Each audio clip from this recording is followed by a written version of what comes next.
समाज 15% है, दो उम्मीदवार आगरी समाज के लड़ रहे हैं। मुस्लिम समाज जो है वो लगभग 25% है। मुसलमान एक तरफा वोटिंग करते हैं तो क्यों नहीं हमारा उम्मीदवार जीत सकता है?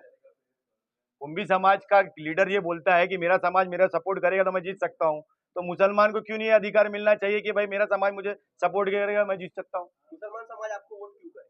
मुसलमान समाज इसलिए वोट करे कि बैरिस्टर असद अवैसी साहब का जो धोरण है, हमें देख रहे हैं कि मुल्क में कहीं भी नाइंसाफी होती है तो सबसे पहले बैरिस्टर असद अवैसी साहब बोलते हैं, चाहे वो एनआरसी सीए हो, चाहे ट्रिपल तलाक हो, चाहे बाबरी से लेके दादरी तक हो, हर मुद्दे पे सबसे पहले मुल्क में अगर कोई रोड पर आता है तो मजलिस इत्तेहादुल मुस्लिमीन की क़यादत आती है, तो क्यों नहीं मुसलमान उनका साथ देगा? चुनावी एजेंडा क्या है? चुनावी एजेंडा हमारा यही है कि तालीम, तरक्की, रोजगार और खुशहाली, यही हमारा मकसद, यही हमारी कोशिश।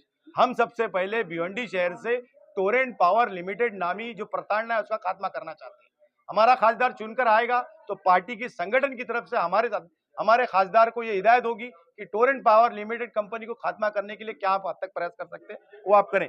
दूसरी, आरोग्य सेवा, आईजीएम हॉस्पिटल को डिविजनल दर्जे का मिलना चाहिए। ये सब डिविजनल दर्जा मिलने के बाद हम ये देखते हैं कि आमदार रईस शेख संघर्ष कर रहे हैं, कपिल पाटिल संघर्ष कर रहे हैं, इलाज नहीं हो रहा है। मंत्री है, इलाज नहीं हो रहा है। रईस शेख सरकार में थे, इलाज नहीं हो रहा है और कुछ भी नहीं कर पा रहे। तो भिवंडी आईजीएम हॉस्पिटल को है जो है सब डिविजनल दर्जा हटा के उसको डिविजनल दर्जा का काम दिलाने का काम करें। जिस तरह से देखा जाए भिवंडी शहर में मुस्लिम बहुमूल्य संख्या ज्यादा है, वैसे में मुस्लिम समाज को लेकर क्या काम करने वाली है? देखिए, मुसलमान समाज पूरे मुल्क में पिछड़ा हुआ है, इस तरह साबित होता है कि मुल्क में कहीं भी झुग्गी झोपड़ी नजर आएगी तो वहां मुसलमान नजर आएगा। आप ये देखिए कि भिवंडी शहर में और भिवंडी शहर के अतराफ जितने ग्रामीण है सब जगह झुग्गी झोपड़ी में अक्सरियत तादाद मुसलमानों की होती है। पानी, सड़क, रोशनी, इसी के लिए परेशान है मुसलमान। आरोग्य सेवा नहीं है, ट्रांसपोर्ट सेवा नहीं है, शिक्षा नहीं है, उच्च शिक्षा नहीं है। तो ये सो कॉल्ड सेकुलर पार्टियां जो लगातार सरकार में रही है, इन्होंने क्या किया? इस लोकसभा क्या पापड़ तल रहे थे क्या? इस लोकसभा भिवंडी के अलावा आपने कहां-कहां दौरे किए और वहां की किस तरह की समस्या है? देखिए, सेम समस्या सभी जगह है। मुसलमान अक्सरियत तादाद में झुग्गी झोपड़ियों में रह रहा है। कारण है कि ये 70 साल में so called secular party Congress, NCP, Samajwadi, इन्होंने मुसलमानों का ये बोलकर वोट लिया कि भारतीय जनता पार्टी आरएसएस आ जाएगी और वो सरकार में आए, फल का है, लेकिन मुसलमानों के साथ इंसाफ नहीं किया। आप ये चुनाव मैदान में खाली समस्याओं को लेकर उतरे हैं कि अदर समस्याएं भी है? देखिए, हमारे खासदार इम्तियाज जलील पे जब मुसलमानों ने विश्वास किया, एक तरफा वोट किया, तो खासदार इम्तियाज जलील साहब जब खासदार बने तो पिछले 5 साल में उन्होंने इतना काम किया कि न सिर्फ उस लोकसभा मतदार क्षेत्र का पिछड़ा समाज बल्कि हिंदू समाज भी उनके साथ में कांधे से कांधा मिलाकर प्रचार में काम कर रहा है। तो ये मजलिस इत्तेहादुल मुस्लिमीन का धोरण है जो बैरिस्टर असद अवैसी साहब ने तेलंगाना स्टेट से शुरू किया था, वो पूरे मुल्क में फैल रहा है। आपको चुनाव लड़ना ही था तो आखिरी तारीख तक के आप लोग चुनाव प्रचार में नहीं कहीं नजर आए और जब आपने फॉर्म भी भरा तो मात्र 5 से 6 लोग जो है आपकी पार्टी में 100-200 कार्यकर्ता भी नहीं भिवंडी शहर के। देखिए, सबसे पहली चीज तो एबी फॉर्म 9:30 बजे हाथ में आया। 3 बजे तक फॉर्म भरने के आखिरी टाइम था। बहुत से डॉक्यूमेंट कैंडिडेट के कंप्लीट नहीं थे, जो कंप्लीट करना था। जुम्मा का दिन था, इसलिए सभी कार्यकर्ताओं को बुलाना मुनासिब नहीं था। दूसरी बात, अंदर जाने के लिए केवल 4 लोग को अलाउ करते हैं, ये आपको मालूम है। 4 घंटे में रैली ऑर्गेनाइज नहीं की जा सकती थी। रैली और रैला क्या होता है ये आप आने वाले वक्त में देख लोगे। बालिया मामा हो या दूसरे उम्मीदवार हो, ये क्या कर रहे थे पिछले 5 साल? कहां थे? टिकट मिलने के बाद ही मैदान में आए ना। उससे पहले ईद, बकरा ईद, दीपावली के बैनर सिर्फ लगाते हैं। काम क्या है बालिया मामा या दूसरे उम्मीदवारों का? काम बताइए ना आप। चुनावी मैदान में आपकी एमआईएम पार्टी को अगर उम्मीदवार खड़ा करना था तो फिर एबी फॉर्म देने में देरी क्यों हुई? क्या आप एमआईएम पार्टी के सुप्रीमो को नहीं मालूम क्या लोकसभा चुनाव चल रहा है तो फिर पार्टी ने देरी क्यों की देने की? सब मालूम था। उन्होंने भिवंडी लोकसभा मतदार क्षेत्र को ऑब्जर्वेशन मोड पे रखा हुआ था, देख रेख में रखा था। हमसे संवाद लगातार जारी था। आदरणीय खासदार इम्तियाज जलील के माध्यम से राष्ट्रीय अध्यक्ष तक पूरी बात जा रही थी। पार्टी का ऐसी सोच थी कि कौन कौन उम्मीदवारी के लिए फॉर्म भरता है। ये जो गणित है कि 2 बड़ी पॉलिटिकल पार्टी के बीच में जब चुनाव होता है तो चुनाव लड़ना मुनासिब नहीं था। जब कई बड़े लोग चुनाव लड़ते हैं तो ऐसे गणित में वो वोटर जो हमेशा परेशान रहा है इन लोगों से, वो हमारी तरफ कन्वर्ट हो सकता है। और ऐसा होता आया है। आप देखिए औरंगाबाद उदाहरण है। कुछ पार्टियों द्वारा आपको बीजेपी का सपोर्टर कहा जा रहा है, वोट काटने का एक पार्टी कहा जा रहा है, इसको किस तरह से देखते हैं? देखिए, जब से 2014 से मजलिस इत्तेहादुल मुस्लिमीन रियासत तेलंगाना से महाराष्ट्र स्टेट में आई है, पूरे इंडिया में फैल रही है। हमारे हजारों नगर सेवक बन चुके हैं। बिहार में 5 एमएलए बने, स्टेट में हमारे 1 खासदार बने।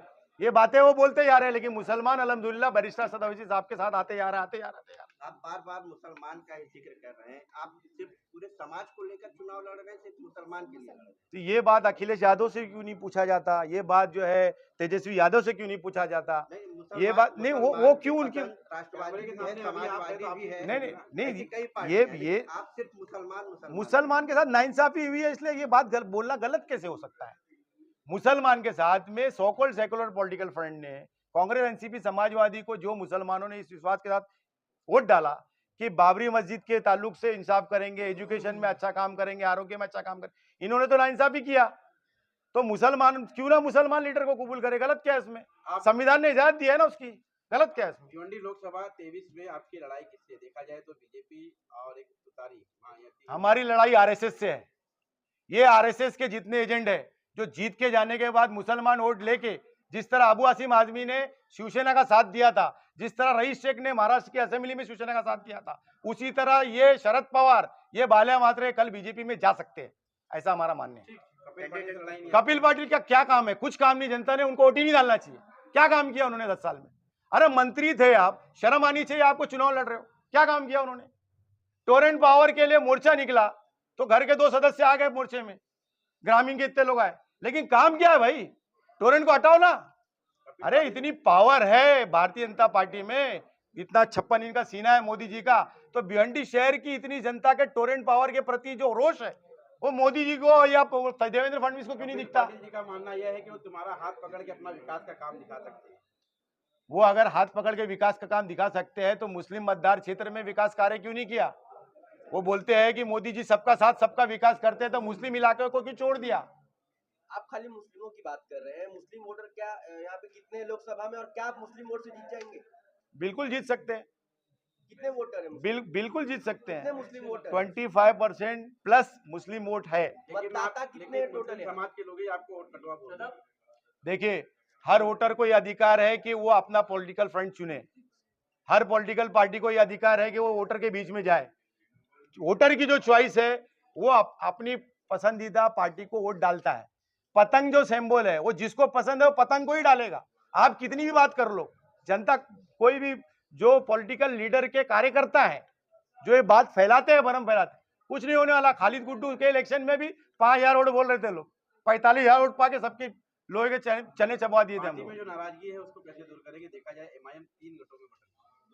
देखिए, कुलीन मजलिस इत्तेहादुल मुस्लिमीन की क़यादत बैरिस्टर असद अवैसी साहब करते हैं।